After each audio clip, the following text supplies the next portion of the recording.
As a minister who has the privilege to dedicate little children to the Lord, one thing that always intrigues me is the name that the infant's parents have chosen for him or her.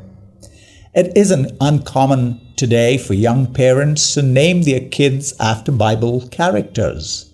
So I know a young woman named Ephrathah and another called Zion. I once met a young man who introduced himself as Gospel. Perhaps the most difficult ones are Ikavor. That means glory has departed. Man, that's bad news. My father, a passionate cricket fan of the 50s, named me after a top batsman of the time. Well, I've never really handled a bat too well, but I can score in other ways. I don't know if you have got a meaningless or a funny name. Don't worry. One guy in the Bible was called Jabez. That means pain because his mom had a painful delivery. Ouch. Well, he went on to find himself a place in the Chronicles for a prayer he made that we all format ours after. A lousy name, but a super praying man. Of course, the family or surname never fails. That gives the child a sense of identity and roots. When Zechariah and Elizabeth were expecting their son, who took a long while coming, society and parents assumed they'd name him after his father's lineage descended from Aaron. After all, he would walk in the footsteps and priestly ministry of his father. But God intervened and told Zechariah through the angelic messenger that his name would be John.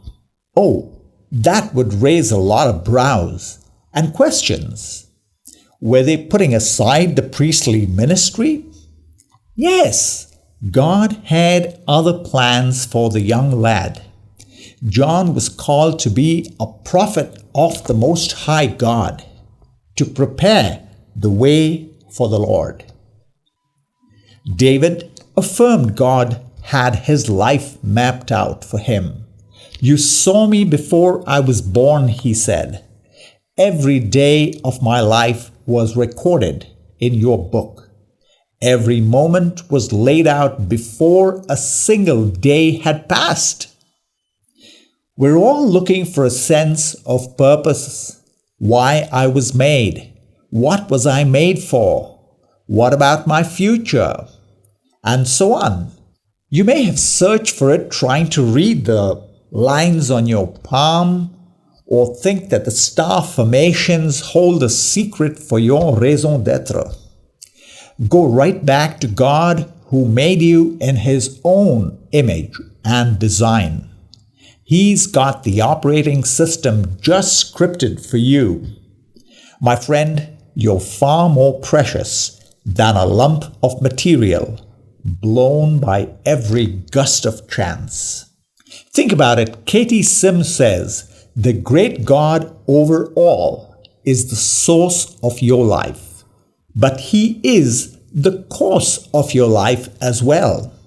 He is the author, scriptwriter, and director of your story, and He knows you intimately, calling you by name to do His will. Let Jesus, your Savior and Lord, take you, forgive your past, and unroll sense, meaning, and direction right into your life. Ask Him today